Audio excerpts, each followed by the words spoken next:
และนี่คือรายการ Talkative Podcast ที่จะพาคุณมาคุยเล่นคุยสนุกและคุยมีสาระคุยกับคนยุคใหม่อย่างไรความคิดหรือทัศนคติและขอนำเสนอ Talkative เอพิโซดแรกคุยกับคนยุคใหม่สวัสดีค่ะอยู่กับดิฉันนะคะปุณวีพอดคาสต์ Talkative นะคะซึ่งรายการพอดคาสต์ของเราเนี่ยจะรวมเกี่ยวกับเรื่องต่างๆนะคะในชีวิตประจำวันไม่ว่าจะเป็นเรื่องปัญหาหรือว่าเรื่องสุขภาพหรือว่าเรื่องไม่สบายใจนะคะจากคำถามจากทางบ้านนะคะก็เราจะเอามาเล่าสู่กันฟังนะคะแล้วก็มาดิสคัสกันเล็กๆน้อยๆนะคะซึ่งวันนี้ดิฉันไม่ได้มาเปล่าๆนะคะดิฉันมากับหัวข้อที่น่าสนใจเรื่องหนึ่งนะคะก็คือเรื่องของวัยรุ่นที่อยู่ในยุคสมัยใหม่ของประเทศไทยนะคะและดิฉันมีแขกรับเชิญพิเศษนะคะท่านแรกนะคะมาจากมหาวิทยาลัยขอนแก่นค่ะคุณเบนซ์สวัสดีค่ะสวัสดีค่ะโอเคค่ะท่านที่สองก็มาจากมหาวิทยาลัยขอนแก่นเหมือนกันนะคะขอสวัสดีคุณกรณ์ด้วยนะคะค่ะเดี๋ยวเราจะมาลองวิเคราะห์หัวข้ออีกรอบหนึ่งนะคะก็คือหัวข้อของเรานะคะคุณเบนซ์คุณกรณ์จะเป็นเกี่ยวกับวัยรุ่นสมัยใหม่ในประเทศไทยนะคะคุณเบนซ์คิดยังไงกับคำว่าวัยรุ่นที่เป็นคนสมัยใหม่ในประเทศไทยของเราถ้าวัยรุ่นที่เป็นคนสมัยใหม่นะคะสำหรับในความคิดของดิฉันเนี่ยจะคิดว่าเขาคือบุคลากรที่มีแบบเหมือนอยู่ในยุคของการพัฒนาที่มันรวดเร็วและใช้เวลาในการสื่อสารหรือทำสิ่งต่างๆโดยความรวดเร็วเพราะฉะนั้นเนี่ยความคิดของเขาเนี่ยจะมองว่าเวลาเป็นสิ่งที่มีค่าแล้วเขาจะใช้ทุกวินาทีเนี่ยเพื่อการใช้ชีวิตและไลฟ์สไตล์ของเขาและบางครั้งความคิดของเขาอาจจะไม่เหมือนคนในสมัยก่อนในการใช้เวลาเพราะว่าคนสมัยก่อนอาจจะมองว่าแบบนี้อาจจะไร้สาระแต่ว่าในสมัยนี้อาจจะเป็นสิ่งที่มีค่าสำหรับเด็กสมัยนี้ก็ได้ค่ะก็คือความแตกต่างเห็นได้ชัดเลยก็ว่าได้เนาะว่าความคิดในตั้งแต่คนสมัยก่อนอย่างเงี้ยแล้วก็คนในปัจจุบันเนี้ยก็เห็นได้ชัดเลยว่าความคิดเริ่มแตกต่างกันมากแล้วนะคะสำหรับคุณกรณ์ล่ะคะคิดว่ายังไงเอ่ยในความรู้สึกนี้นะคะครับผมในความรู้สึกแล้วก็ในความคิดของผมคิดว่าเด็กรุ่นใหม่นี้คือเหมือนกับเป็นกลุ่มคนที่เป็นเจเนอเรชันใหม่ของคนไทยหรือคนบนโลกที่สามารถเข้าถึงเทคโนโลยีได้ง่ายมากขึ้นมากกว่าคนสมัยก่อนและสามารถเรียนรู้ได้เทคโนโลยี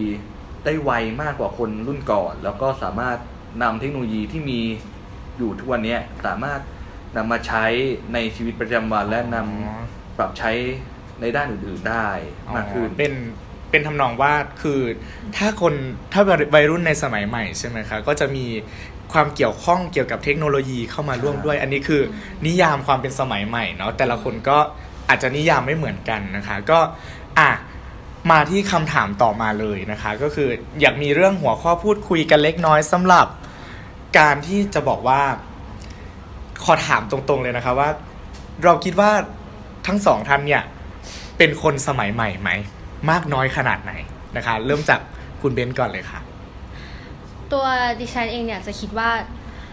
การเป็นคนสมัยใหม่คืออยู่ที่ความคิดไม่ใช่ที่อายุเราอาจจะเป็นคนสมัยใหม่ใช่แต่ในความคิดของเราต้องมองว่าถ้าเรามีความคิดแบบนี้มันใช่หรือเปล่าสำหรับดิฉันคิดว่าถ้าเรามีความเป็นตัวของตัวเองสูงมีความคิดเป็นของตัวเองมีการแก้ปัญหาในอีกทางหนึ่งที่ไม่อาจจะแตกต่างจากสมัยก่อนก็ถือว่าเรามีความเป็น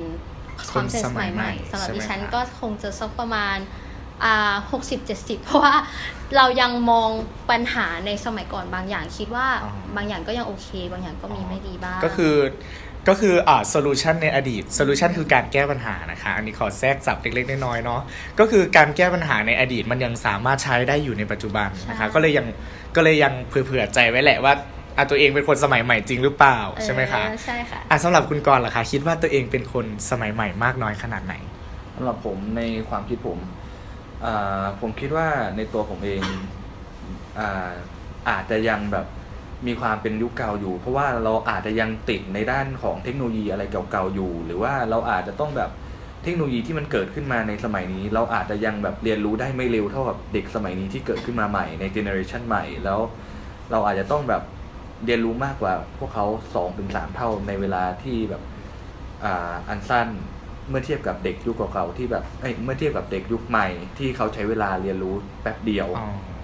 ค่ะก็ทำนองนั้นเนาะ ใช่ แล้วเราคิดว่า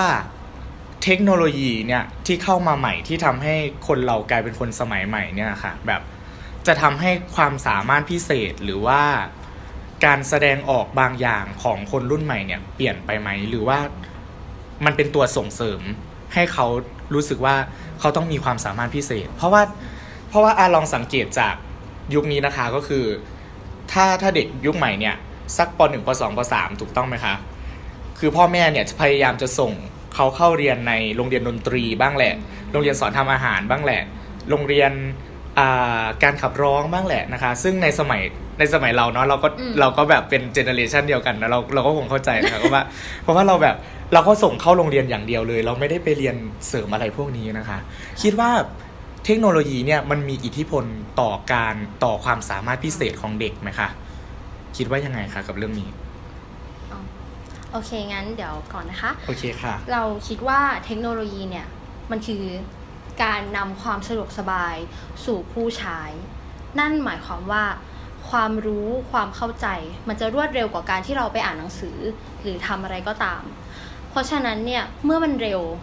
แน่นอนค่ะมันเกิดการแข่งขันแน่นอนเพราะว่าในเมื่อมันมีเทคโนโลยีแล้วอะในเมื่อคุณก็รับฉันก็รับก็แปลว่าคุณจะรับมามากน้อยแค่ไหนฉันไม่รู้แต่ฉันรับมาแค่นี้อาจจะน้อยกว่าหรือมากกว่าคนอื่นแต่มันต้องเกิดการแข่งขันแน่นอนแล้วมันจะทำให้เหมือนกับว่าทำไมลูกเธอพูดภาษานี้ได้เก่งจังเลยอะไรอย่างนี้มันคือการแข่งขันที่พ่อแม่เองเขาก็คงจะรักลูกเขาก็คงจะแบบว่ามอบสิ่งที่ดีที่สุดให้กับลูกของตัวเองเหมือนกันมันเลยเกิดการที่มีโรงเรียนกวดวิชาโรงเรียนร้องเพลงตั้งแต่เด็กโรงเรียนเต้นต่างๆทำให้เหมือนกับปูพื้นฐานตั้งแต่เด็กเพื่อที่จะต่อยอดให้อย่างรวดเร็วก็คือเทคโนโลยีมีอิทธิพลใช่นั่นแหละค่ะกับความสามารถของเด็กด้วยเนาะสำหรับคุณกรณ์ล่ะคะว่ายังไงบ้างก็เช่นเดียวกับคุณเบนพูดครับว่าเทคโนโลยีนั้นเป็นส่วนสำคัญและมีอิทธิพลอย่างมากต่อชีวิตคนเราในสมัยนี้แล้วก็เด็กรุ่นหลังๆเพราะว่าเทคโนโลยีเป็นตัวหนึ่งที่สามารถดึงสกิลหรือดึงความเป็นตัวเองของคนคนนั้นออกมาได้อย่างมากที่สุดเท่าที่จะทำได้และขึ้นอยู่กับการเรียนรู้ของแต่ละคนว่าจะช้าหรือจะเร็วค่ะก็พอพูดถึงเรื่องเทคโนโลยีแล้วใช่ไหมคะโอเคเดี๋ยวดิฉันขอกระจายหัวข้อที่เกี่ยวกับคนยุคใหม่บ้างก็คือเนื่องจากเทคโนโลยีเนี่ยมันทันสมัยมากในยุคนี้นะคะคือถ้าย้อนไป10 ปีย้อนหลังนะคะก็คืออายุพวกเราก็ไล่เลี่ยกันเนาะเท่ากันใช่ไหมคะคือถ้าย้อนไปเนี่ยมันจะแบบคือเราไม่มีเทคโนโลยีอะไรเลยถูกต้องไหมคะเราจะเข้าไม่ถึงขนาดนี้แล้วมันทำให้เด็กยุคใหม่เกิดตั้งคำถามไม่ว่าจะเรื่องศาสนาบ้างแหละไม่ว่าจะเรื่องขนบธรรมเนียมประเพณีบ้างแหละการเคารพธงชาติหรือว่าการอะไรอย่างเงี้ยพวกคุณคิดว่าจะเป็นปัญหาไหมคะจะคิดว่าจะเป็นปัญหาแบบเดือดร้อนกันระหว่างคนยุคเก่ากับคนยุคใหม่ไหมสำหรับคุณเบนคุณเบนคิดว่ายังไงคะถ้าสำหรับดิฉันเองคิดว่า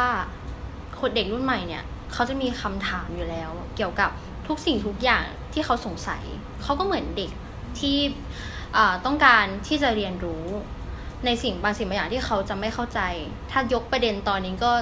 อาจจะมีไหว้ครูบ้างเหตุผลที่ไหว้ครูหรือเหตุผลที่ทำนู่นทำนี่โดยที่คนสมัยก่อนอาจจะไม่ได้ตั้งคำถามเพราะมันเป็นสิ่งที่ทำมาตั้งนานแต่สำหรับตัวเขาคือถ้ามีคำถามเขาก็อยากจะทราบก็เริ่มตั้งคำถามแล้วใช่ไหมคะแต่ถ้ามองอีกมุมหนึ่งถ้าเรามีคำตอบที่ดีพอและทำให้เขาเข้าใจได้